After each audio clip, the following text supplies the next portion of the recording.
The hum of the cicadas was the metronome of that July afternoon, a sound so deeply woven into the fabric of their North Carolina summers that June Morrison had long ceased to notice it.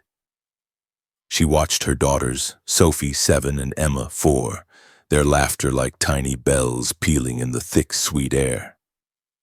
They were playing in a patch of sun-drenched grass near the ancient oak that marked the edge of their family's holiday property. Sophie, all lanky grace and missing front teeth, was attempting to teach her younger sister how to do a cartwheel. Emma, a cherubic bundle of mismatched limbs and fierce determination, kept collapsing into a giggling heap, her favorite stuffed rabbit, Barnaby, clutched in one hand. Marcus, June's husband, sighed contentedly, leaning back on the picnic blanket. "Perfect day," he murmured, his eyes on the girls. It was. The sky was a flawless painted blue. The shade from the tall pines offered a cool reprieve from the heat. It was a scene of such idyllic domesticity it could have been a postcard. A perfect moment frozen in time. June wished with a ferocity that would later haunt her that it had been. "I'll start packing up," she announced, gathering the waxy paper plates and leftover sandwiches. "If we don't get a move on, we'll hit traffic."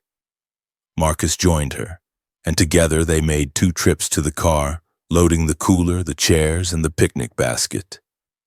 It couldn't have been more than 10 minutes, 15 at the absolute most. June remembered the precise, mundane details, the slight stickiness of a juice box on her fingers, the satisfying click of the cooler lid, the brief debate with Marcus over whether to leave the tire swing up for their next visit. When they returned for the blanket, the laughter was gone. The silence that replaced it was sudden and absolute, a heavy, suffocating void where the girls' bright voices had been. "Sophie, Emma, time to go," June called out, her voice still light, casual. Only the cicadas answered. A prickle of unease traced its way down her spine. "Girls!" Marcus shouted, his voice louder, sharper. "This isn't funny." They scanned the grassy field. The stuffed rabbit, Barnaby, lay abandoned near the spot where Emma had been playing. But the girls were gone. Their casual calls quickly spiraled into frantic, desperate screams that were swallowed by the indifferent forest. They plunged into the tree line, their hearts hammering against their ribs, shouting their daughters' names until their throats were raw. It was as if the very earth, in the blink of an eye, had opened up and swallowed their children whole. For 11 agonizing years, that silence was all they had. The initial massive search that involved hundreds of volunteers and law enforcement from 3 counties eventually dwindled, leaving only the ghosts of unanswered questions. Every lead turned into a dead end. Every theory dissolved into nothing. June and Marcus existed in a state of suspended animation, trapped in the amber of that horrific afternoon. They never sold the holiday home. They couldn't bear the thought of it, yet they couldn't bring themselves to return. It remained a sealed time capsule of their former life, a monument to their loss. The world moved on, but for the Morrisons, time had stopped. Then, 11 years later, the silence was broken by the insistent beeping of a machine. Mike Garrett, a history enthusiast and amateur treasure hunter who ran a modestly popular YouTube channel called Carolina Relics, swept his metal detector over the forest floor. He was filming a video narrating his process with a practiced, folksy charm. "Now, this area is known for old logging camps from the turn of the century," he explained to his camera. "So we're hoping for some old tools, maybe a few coins dropped by a lumberjack 100 years ago." He was near the old-growth section of the Forest County woods when his detector, a high-end model he'd saved for months to buy, let out a piercing, high-toned scream. He glanced at the digital display. The visual target ID, a number that helps identify the type of metal detected, was locked solid at 99. "Whoa," Mike said, zooming the camera in on the display. Okay, folks, that is a textbook silver coin signal, high 90s unwavering. It's not iron, it's not a bottle cap. This is the kind of signal we live for. He spent the next hour digging with meticulous care, filming every step.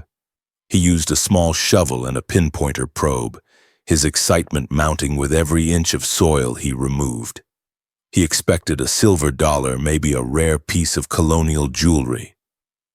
He imagined the video title, the clicks, the comments. What he found instead would bring him a different, more somber kind of notoriety. 6 inches down, his shovel struck something hard. Not the satisfying clink of a coin, but a dull thud. Carefully, he cleared the remaining dirt with his hands. It was a stainless steel thermos, tarnished and caked with mud. He could just make out the faded, peeling remnants of what looked like butterfly stickers. A child's thermos. Disappointment soured his excitement. It was just trash. But as he worked to lift it from the ground, he saw them. Fabric remnants tangled in the roots, a green gingham pattern. And beneath that, something pale and unmistakable, the curved, delicate arch of a child's rib bone. Mike scrambled backward, his breath catching in his throat. The camera fell to the forest floor, still recording the silent, horrifying tableau. The phone rang just as June Morrison was settling down with her morning coffee 3 days later. The number was unfamiliar. For 14 years, an unknown number had always carried a terrifying, paradoxical weight of hope and dread. She answered on the third ring. "Mrs. Morrison, this is Detective Harrison with the Forest County Police Department. I need you to come to the station immediately. We've found something concerning your daughter's case." The coffee mug slipped from June's numb fingers, shattering on the kitchen floor. 14 years. An eternity of silence. And now this. Marcus appeared in the doorway, his face a mask of alarm. He saw the shattered porcelain, the look in her eyes, and he knew. No words were necessary. The ghost of their girls was a constant presence in their marriage, a silent third party to every conversation. The drive to the station was a blur. June's mind was a maelstrom of memories, replaying that day with torturous clarity. Sophie, so proud of her new thermos. Emma refusing to wear anything but her favorite spinny dress. The picnic blanket, the abandoned rabbit. Detective Harrison was younger than the original investigator, but his eyes held the same grim sympathy. He led them to a sterile conference room. On the table sat a sealed evidence box. June's legs felt like they might give out as she sank into a chair. 3 days ago, a blogger, a treasure hunter, Mananda, was in the forest. Harrison began, his voice gentle. His metal detector gave an extremely high reading near a large oak tree. He slid a photograph across the table. It was a still from the blogger's video showing the thermos half unearthed. Even through the dirt and tarnish, June could see the faint outline of a butterfly sticker. "No," she whispered, her hand instinctively reaching for the photo. That's Sophie's." Her voice cracked, shattering like the mug on her kitchen floor. "She wouldn't let Emma drink from it because she said Emma would make it sticky." Marcus gripped her shoulder, his own grief a silent, crushing weight. "We also found fabric remnants, a green gingham dress," Harrison continued softly. "And we were able to recover enough remains for identification. The dental records are a match. Mrs. Morrison, I am so sorry. It's Sophie." The room tilted on its axis. June heard a sound and distantly recognized it as her own sobbing. Her bright, beautiful, bossy 7-year-old daughter had been in the cold ground all this time, just miles from where they had searched so desperately. The years of forced hope, of imagining fantastical scenarios where her girls were safe and loved, evaporated in an instant, replaced by a cold, brutal reality. "This is no longer a missing persons case," Harrison said, his tone shifting from sympathetic to professional. "It's a homicide investigation. We are reopening everything." "Emma?" Marcus asked, his voice thick and rough. Was there any sign of Emma? Not at this location, the detective said carefully. We are expanding the search grid immediately. We can't rule out any possibility. If someone took them and only Sophie is buried there, then there's a chance Emma could still be alive. A tiny, impossible spark ignited in the vast emptiness of June's grief. Hope. It was a cruel, dangerous thing, but it was there. We still own the holiday home, Marcus said, his voice firm. We'll stay there. We'll do whatever you need. As they drove toward the house that had stood as a silent shrine to their loss for 14 years, the gravel driveway crunched under the tires with an unnervingly familiar sound. The weathered wood siding, the wraparound porch, the tire swing hanging like a forgotten noose from the old maple tree. It was all exactly the same. The air inside was musty and thick with dust, the furniture still draped in white sheets like slumbering ghosts. On the refrigerator, held by alphabet magnets, were Emma's last drawings. Crude crayon figures labeled Mama, Dada, and Sophie. June traced the waxy lines of a smiling sun, her heart a leaden weight in her chest. At the ranger station, now a buzzing command center of police cruisers and news vans, June saw a familiar face. Park Ranger Tom Mitchell. He was grayer and heavier, but his overly helpful take-charge demeanor was identical. He'd been the ranger on duty that day, the last official to see her girls. During the original search, he had seemed unnaturally involved, his questions about their family routines too specific, too prying. She had dismissed it then as the ramblings of a traumatized mind. Now, watching him direct volunteers with an air of authority, she noticed him gesturing toward the northern section of the forest on a large map. That area's too dangerous, she heard him say. Unstable ground, old mining shafts. We'll keep everyone on the established trails. June froze. There were no mining shafts in the northern quadrant. She and Marcus had hiked there with the girls countless times. It was dense forest, nothing more. He was actively steering people away from it just as he had done 14 years ago.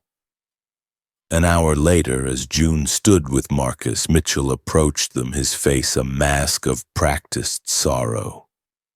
June, Marcus, he said, his voice oozing a familiarity that made her skin crawl. I'm so deeply sorry I never stopped thinking about your girls. He reached out to touch her arm, and she instinctively recoiled. A flicker of something, annoyance, hurt, crossed his face before the sympathetic mask was back in place. I could walk you through the area where they were last seen, he offered. Sometimes returning to a location can jog a memory. We're not ready for that, Marcus said, stepping protectively to June's side. As Mitchell walked away, June grabbed her husband's arm. There's something wrong with him, she whispered fiercely. I felt it then, and I feel it now. But as the days wore on, another presence began to feel just as wrong and far more unsettling. Her younger brother, Daniel. Daniel had arrived the day after the news broke, a whirlwind of supportive energy. He was the fun uncle, the one who'd always been fiercely protective of the girls. He immediately threw himself into the search efforts, transforming the quiet holiday home into a second command center for the family. He organized phone trees, coordinated food deliveries for the volunteers, and pored over maps with an intensity that seemed to surpass even their own. But little things began to prick at June's consciousness. At a briefing, Daniel grilled Detective Harrison about the technical specifications of the metal detectors. What setting was the blogger using, he'd asked. Discrimination mode for non-ferrous metals? A reading of 99? Interesting, Do we have other detectors? Different frequencies might pick up smaller metallic objects, zippers, buttons, maybe a piece of jewelry. Then he volunteered to lead a search team in the very northern quadrant that Mitchell had warned them against. When Mitchell tried to dissuade him, citing the non-existent dangers, Daniel had been firm. "I'm an experienced hiker. I can handle it." Later that day, a volunteer on his team found a small, faded pink hair ribbon snagged on a branch. While everyone gathered around, June saw Daniel step away from the group, his cell phone pressed to his ear, his back to them.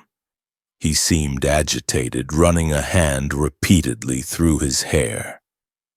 When he returned, he announced he had to make a supply run into town. "I'll come with you," Marcus offered. No, Daniel said quickly, a little too quickly. "You stay with June. I'll be faster on my own. I have to check on a work thing anyway." The next day, June volunteered for a supply run herself, needing to escape the suffocating atmosphere of the house. As she pulled into the shopping center parking lot, she saw it. Daniel's black SUV, parked far from the entrance, backed into a space as if for a quick getaway. He had told them he was driving to his house an hour away for an important call. The lie was so blatant it felt like a slap. Curiosity overriding her unease, she went inside. She found him at the pharmacy counter in the back. His basket was overflowing. Bulk packages of feminine hygiene products, industrial-sized bottles of antiseptic, gauze, bandages, medical tape, cases of protein bars, and enough bottled water to survive an apocalypse. "That's quite a haul," the pharmacist commented cheerfully. "This is your third big purchase this week, isn't it?" "Stocking a shelter." Daniel's laugh was forced. "Something like that. Hurricane season, you know. Like to be prepared." It was then that he saw June. Surprise, then alarm, warred on his face before settling into a strained smile. "June, what are you doing here?" "Getting supplies," she said, her voice flat. Her eyes drifted to the bags. "That's a lot of stuff." "Oh, this," he stammered, his face flushing. "I'm, donating to a women's shelter. They put out a call for help. You know me." The lie was so clumsy, so transparent, it hung in the air between them. He paid hastily, grabbed his bags, and practically fled the store. As he fumbled with his keys, he dropped a bag. When he bent to retrieve it, the automatic hatch of his SUV lifted, and in the fleeting moment before he slammed it shut, June saw what was inside. New padlocks, still in their blister packs. A coil of thick yellow rope. More cases of water. He peeled out of the parking lot so fast his tires squealed in protest. That night she couldn't sleep. The images played on a loop in her mind. The feminine products, the padlocks, the rope, his panicked face. She told Marcus, but he was hesitant, defensive. "He's your brother, June. He's just over-preparing because he feels helpless." But then June remembered something else. Daniel's questions. He had cornered a junior officer and asked about evidence collection, about chain of custody, about how long DNA evidence could last in different environmental conditions. He had asked if they would be using cadaver dogs in the northern quadrant, claiming he had a severe allergy. But June knew for a fact Daniel wasn't allergic to dogs. He'd owned a German Shepherd for years. The pieces were clicking into place, forming a picture so monstrous, so unthinkable that her mind recoiled from it. She decided she had to confront him. The next morning, Marcus was called to the station alone. Detective Harrison had received an anonymous tip about a possible connection to someone from Marcus's old workplace. It felt strange. but June told him to go. She knew she couldn't wait. Daniel's house was isolated, set on 5 wooded acres their father had left him. When he answered the door in his pajamas, she pushed past him. "We need to talk," she said. In the kitchen, as he fumbled with a tea kettle, his back to her, she saw them. Receipts scattered on the counter. Industrial padlocks, soundproofing foam panels, heavy-duty polytarps, industrial bleach, lye. Her blood ran cold. Through the window, she saw it. The old storm bunker their father had built in the 60s. The vegetation around the heavy steel door had been recently cleared. "Finding anything interesting?" She spun around. Daniel stood directly behind her. The mask of the concerned brother was gone, replaced by something cold and empty. The kitchen knife block was on the counter between them. "Daniel, what is all this?" Her voice trembled.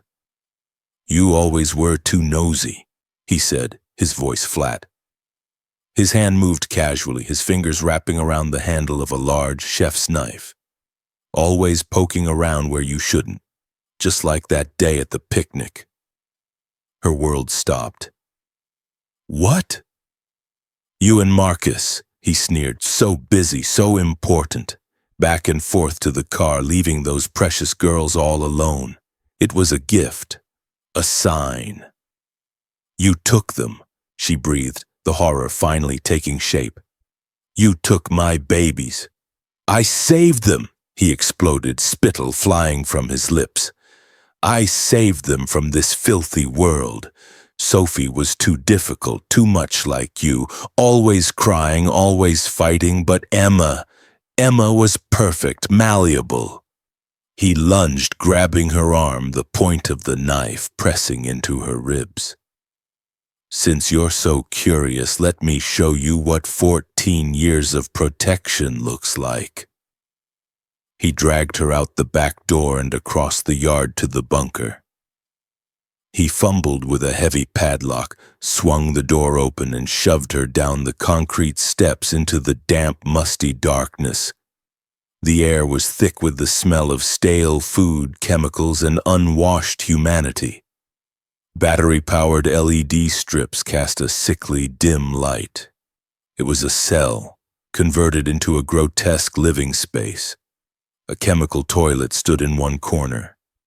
Stacks of canned goods and bottled water lined a wall.